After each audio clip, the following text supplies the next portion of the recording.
Salam juang relawan Gama. Hakul yakin Ganjar Mahfud menang 1 putaran. Allahu Akbar, merdeka. Ganjar Mahfud oke.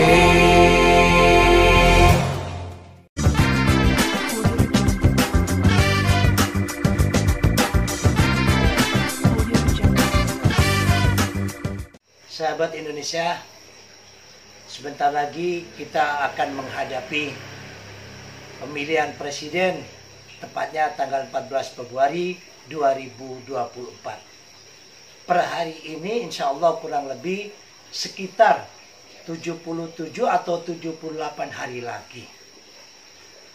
Maka mengenal siapa calon pemimpin kita yang akan memimpin hampir 300 juta rakyat Indonesia ini, dari Pulau Sabang sampai Pulau Merauke, dari Pulau Miangas sampai Pulau Rote, dengan keanekaragaman suku, bahasa, budaya, adat istiadat, dan juga keanekaragaman agama.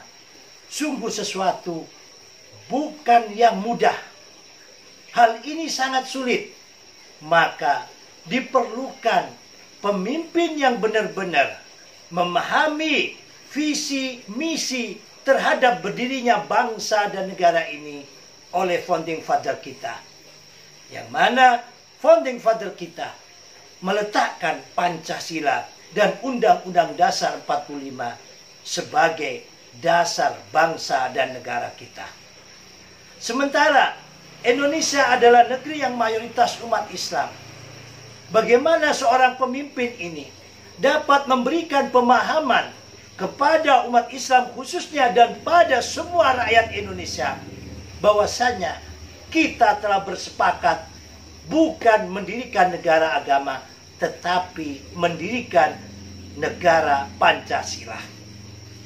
Nah, mari sama-sama Gus akan perkenalkan calon wakil presiden kita, Profesor Dr. Mahfud MD, tentang pemikirannya Islam dan Pancasila.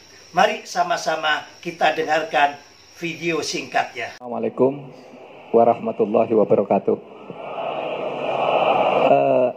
Bapak Rektor dan para hadirin sekalian, saya singkat saja biar lebih banyak dialog ya.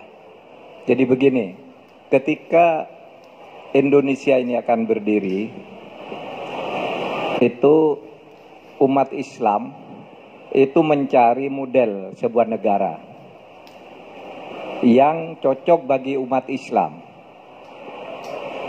Digali dari kaidah dari ayat Al-Quran muncul kaidah begini, bahwa mempunyai negara itu wajib hukumnya. Dalilnya, mala yatimul wajib illa bihi fahuwa wajibun. Jika untuk melaksanakan satu perintah Allah yang wajib itu tidak bisa terlaksana kalau engkau tidak mempunyai sesuatu yang lain, maka sesuatu yang lain itu wajib hukumnya. Jika melaksanakan perintah Allah dengan baik, jika mau beribadah dengan baik, engkau tidak bisa melaksanakannya dengan baik itu kalau engkau tidak punya negara, maka punya negara itu wajib hukumnya.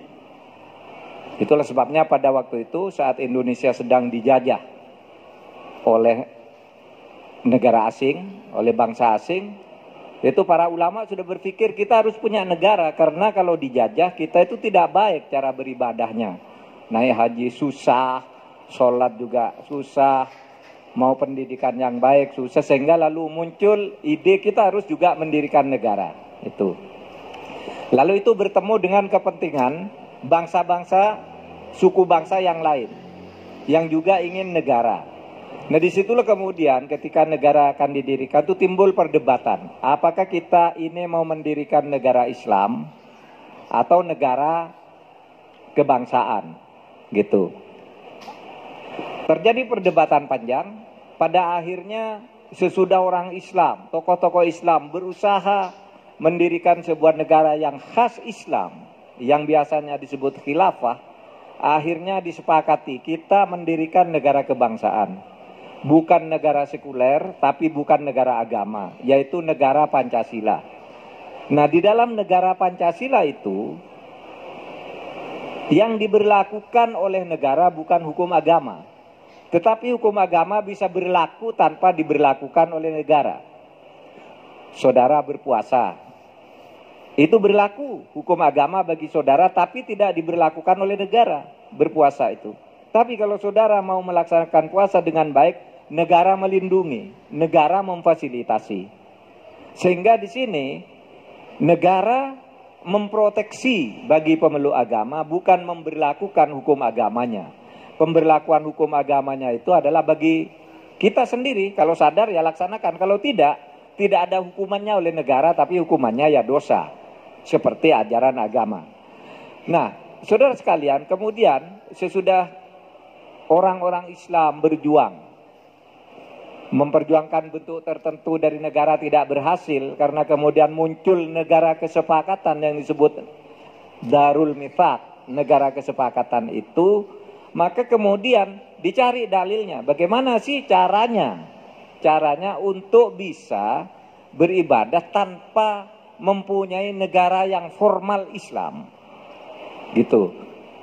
Negaranya bukan negara Islam, tapi perlindungan negara diberikan terhadap orang Islam. Maka ditemukan di situ dalilnya lah, mala yudroku kulluhu la yudroku julluhu.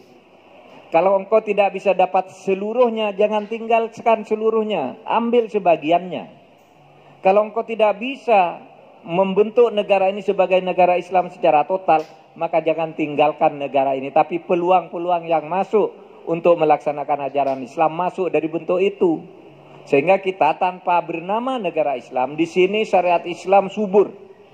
Saya tadi sudah katakan betapa sekarang ini Islam subur di tengah-tengah masyarakat, tumbuh sendiri. Seperti di kampus sekarang. Kenapa di kampus-kampus sekarang subur umat Islam? Karena begini, waktu kita mahasiswa dulu sulit gitu mau mengadakan kegiatan keislaman, tapi lama-lama yang sulit-sulit ini kan jadi dosen, jadi rektor, jadi dekan, jadi apa, lalu tanpa kesulitan kemudian membentuk suasana keislaman.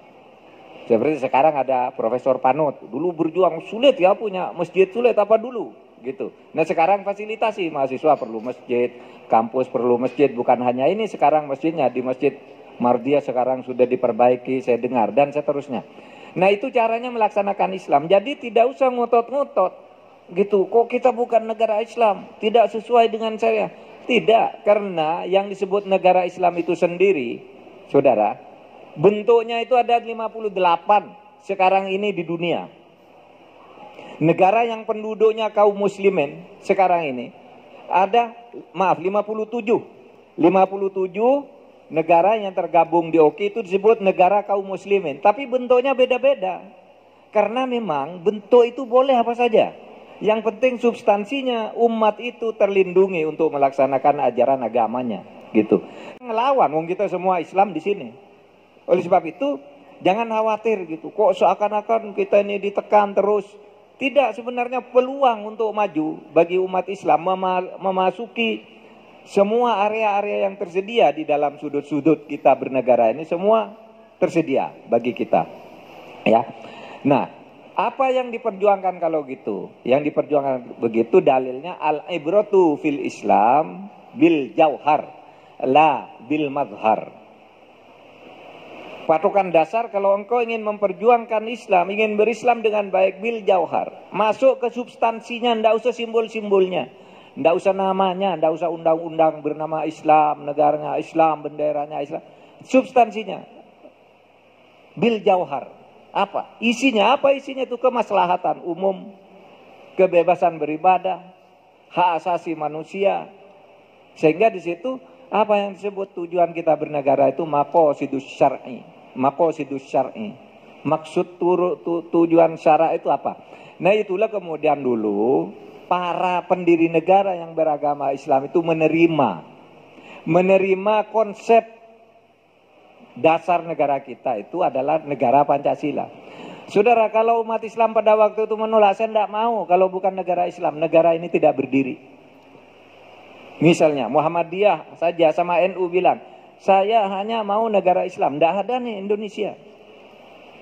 Tetapi karena para pemimpin kita dulu ingin kita bersatu, dan dengan cara bersatu itu tidak melanggar syarat, tidak melanggar ajaran agama, maka mereka dirikan negara kesatuan, negara kebangsaan berdasarkan Pancasila itu. Sehingga dengan demikian saudara, ini yang terakhir, saya optimis masa depan Islam di Indonesia, di negara kesatuan Republik Indonesia berdasar Pancasila ini akan maju dan maju. Seperti sekarang ini, tumbuh dari bawah. Islam itu di Indonesia sekarang menurut saya tidak dikatrol dari atas, tapi tumbuh sendiri dari bawah. Seperti saudara-saudara ini. Kan bergairah dari bawah bukan karena katrolan dari atas. Karena apa? Karena begitu orang Islam diberi kesempatan menempuh pendidikan, maka di situ kemajuan akan dicapai dengan sendirinya. Nah, saudara sekalian, demikian pengantar dari saya. Selanjutnya, mari kita diskusi. Sahabat Indonesia, sungguh sangat luar biasa apa yang disampaikan, pemikiran yang begitu luar biasa dari Profesor Dr. Mahfud MD, seorang cendekiawan Islam yang mana memberikan pemahaman kita semuanya tentang Islam dan Pancasila. Semoga apa yang disampaikan oleh Profesor Mahfud MD ini dapat menjadikan pencerahan kita semuanya. Siapakah nanti tanggal 14 Februari 2024 ini yang patut memimpin bangsa dan negara kita? Semoga para pemirsa yang mendengarkan konten ini dapat tercerahkan, sehingga tanggal 14 Februari 2024 nanti jatuh pilihan kepada Bapak Ganjar Pranowo dengan wakilnya Profesor Dr. Mahfud MD yang memiliki bukan hanya ilmu hukum tetapi ilmu keagamaan Islam yang luar biasa, yang dipadu dengan nilai-nilai kebinekaan, kepancasilaan dan kebangsaan. Terima kasih dari kami. Jangan lupa tanggal 14 Februari nomor 1 dibuka, nomor 2 dilihat, nomor 3 dicoblos. Terima kasih. Billahi taufiq wal hidayah wal ridha wal inayah. Assalamualaikum warahmatullahi wabarakatuh. Ganjar Mahfud oke. Gamang Ganjar Mahfud menang, menang, menang. Merdeka! Merdeka!